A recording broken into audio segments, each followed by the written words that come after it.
kötüğün içerisine yerleştirdiğim arını çekip göstermek istəyirdim size. Təəssüf ki kırılıp düştü. Müəyyən hissəsi aşağıda yəqin görebilirsiniz. O burada çok da tərpətməyəcəm bunu.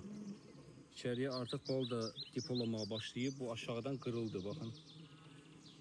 Bakın. Burada yukarıdan da kırılmak istəyir. Çok da tərpətməyəcəm. Maşallah olsun. Çok güzel hörməyə başlayıb.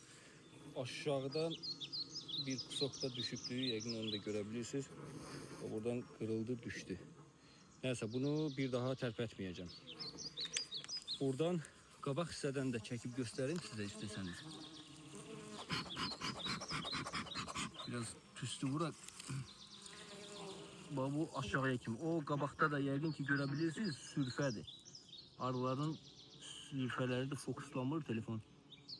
Yumurta da arıların qoyduğu. Bakın böyle. Bu